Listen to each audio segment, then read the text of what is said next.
She married him to bear his heir.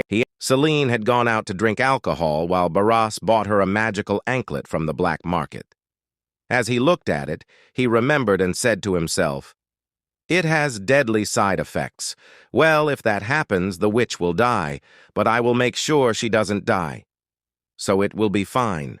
He arrived at her room and said, "There's nothing about her being in the room." He went and knocked on her door, saying, "Maybe she was asleep and couldn't feel me." He stopped knocking and realized that she was not in her room. Therefore, when Anna came with lunch, she understood and was shocked, saying, "Oh my God!" Baras looked at her angrily and said, "Close the north now!" Seline bumped into someone and apologized.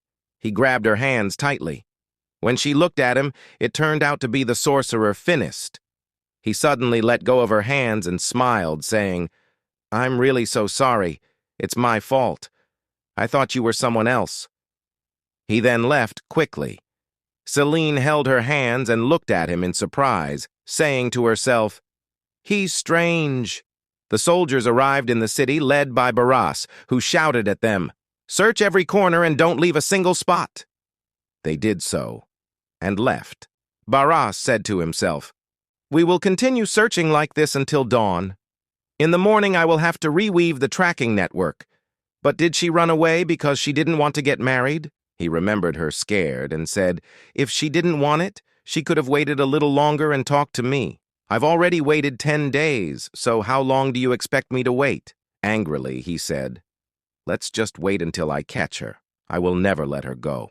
But when he saw her from afar and noticed a lock of her hair, he was shocked and said to himself, "It's her." He quickly went to her and grabbed her quickly. Then he looked at her nervously and said, "I hope her soul remains on that bridge." And here, when Seline looked at him, she left him quickly. Here, Seline was shocked when she saw Baras in this state and said, "What's happening? Why is your skin so pale?"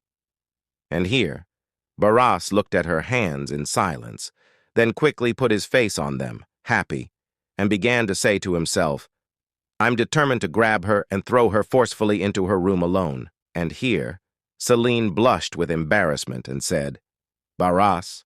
At the time, the neighbor said to the young soldiers, "Disband, disband," then looked at them tensely and said to himself, "I was hoping that the Archduchess would be able to hold my master tightly and suppress his murderous nature, and it seems that she succeeded as I thought. But in the end, she's a witch." At the time, Baras asked her, "What are you doing here?" Seline blushed with embarrassment and said to him, "I think I need a nightcap, so I went out to buy some wine." And here, Baras was shocked and said to himself, "Wine?" Then he looked at her angrily and continued to say to himself, "Are you saying that you caused all these problems just because of wine? And you burned my heart and soul with you like this? And because of wine, you also stayed up all night in the forest that day?" And here he said, "It seems that you didn't sleep because of drinking wine last night, did you?" And here she felt ashamed and said to herself, Did I get drunk that day with Baras? However, I didn't cross any boundaries, so don't worry too much." And here she said to him, "I'm sorry." Baras, tensely, said, "It's okay." But Seline, to herself, was feeling embarrassed and said to herself, "I drank a lot, but it seems that I don't really have a habit of drinking, and I think this body can't drink or tolerate much alcohol. I feel so embarrassed." And here she imagined the situation she would be in and said, "But what will I do? My plan to delay our bed sharing by the power of alcohol is now impossible." And here Baras was looking at her in silence and suddenly leaned over and said to her, "Give me your feet." And here Seline blushed with embarrassment and said to herself, "My feet? Is he asking me to put my feet on his lap?" So she said to him, "My feet." Here, and Baras nodded. And here Seline began to think shyly, and Baras waited. And here she said to herself, "I guess there's no other way. I'll close my eyes." And then she put her foot on his lap, and suddenly Baras grabbed her foot. And here Seline looked at him in surprise, and here he put the magic anklet on her foot, and then smiled, saying to himself, "I've put it on her now, so even if you run away, I can find you. And even if you cry and beg later, I won't let you go." Then he looked at her in a scary way and said, "The soles of your feet are smaller than my palms." At the time, Seline said to him, "An anklet? Is this a gift?" And she was happy and looking at him with joy, saying, "Thank you. I will keep it well." Then she laughed and said, "His voice is so beautiful and clear." Then suddenly she said to herself in tension, "But last time it was a shoe and now an anklet? Does he have a foot fetish?" Then she turned to him and they looked at each other. And here Baras said to her, "Let's go home." Seline said, "Yes, but—" Suddenly she said to him, "But are my drinking habits really that bad?" Baras thought for a moment and said, "I've never seen such drinking habits before, and from now on you are not allowed to drink when I'm not around." Seline asked, "Can I drink when you are around?" Baras looked at her in silence and then smiled and said, "It's okay when I'm there." Seline said happily, "So I can drink today?" Baras looked at her in silence, and here the scene changes. Seline is sitting in frustration and says, "To cut a long story short, nothing happened last night. As soon as we arrived, he put me in my room immediately and made his doll guard me all night. And then morning came." In sadness, she began to say to herself, "It's funny that I'm the one who tried everything to avoid sleeping with you. Why do I feel this way? How can you leave like this so nonchalantly?" Then she looked at herself and said, "I'm not unattractive, am I? I'm an objectively beautiful heroine, aren't I?" Then, tensely, she said to herself, "I look a little sick. Maybe I lack energy. It doesn't seem to suit him. He's the one who looks strong and tough."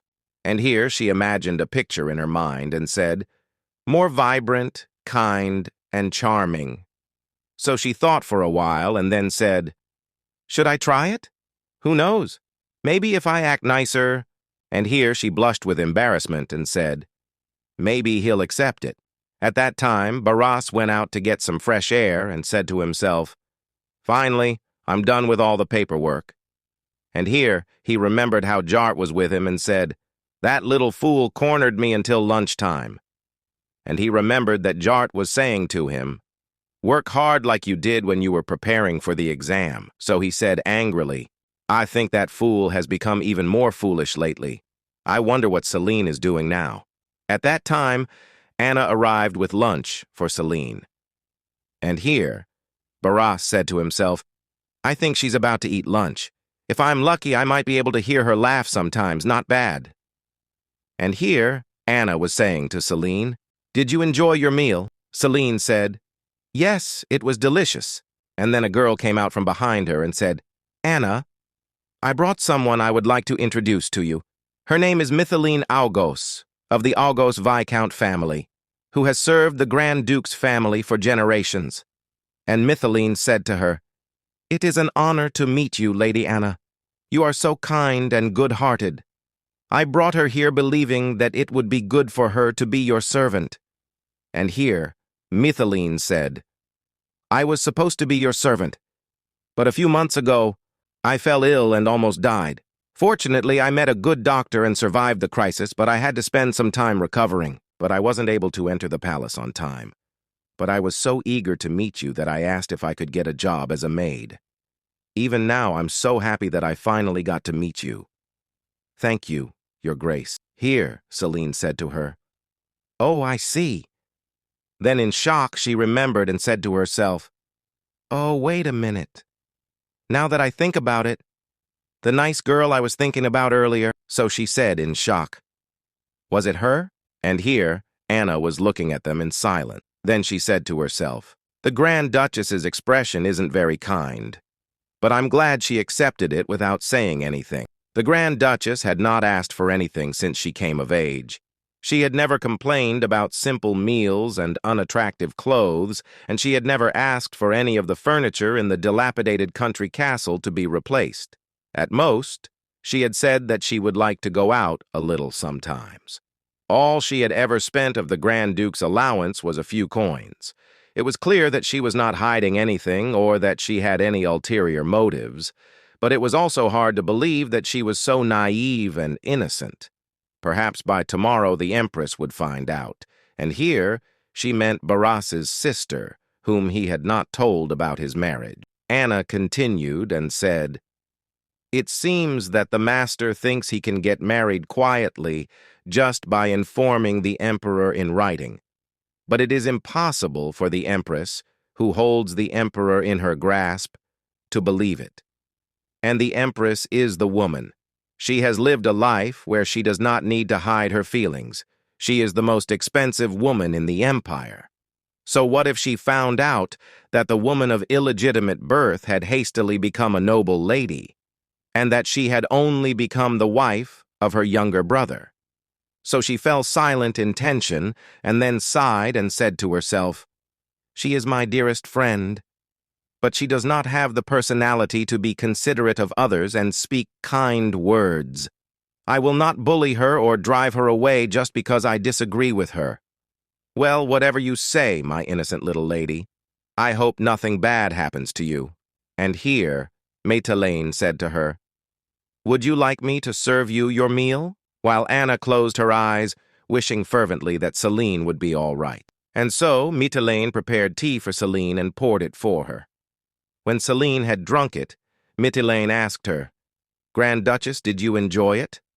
And Seline, "Ah, yes," while she was thinking to herself, "She's such a refreshing and kind person."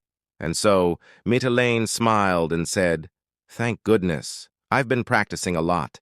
While Seline was thinking to herself, "She's smart, and she has an image that seems to fit well with Baras." And here, Baras arrived. He sat down with Seline and Hina. When Matal saw him, she felt scared, and her hand started shaking. But when Seline looked at her and saw her in this state, she said to herself, "You're nervous. I understand that. Of course, anyone would be nervous if they met such a handsome man. I was like you too." Then she lowered her head and continued to say to herself, I feel so stupid. Offering affection doesn't change a person's core." But at this time, Baras was looking at Seline silent. Suddenly, he gestured for Mathal to leave, and she bowed and did so, leaving quickly. When she went outside, she sat on the ground in fear and started to say to herself while crying, "I was so scared, I almost cried. I was so nervous and my hand was shaking. My nervousness increased because I was afraid to make a mistake and be punished."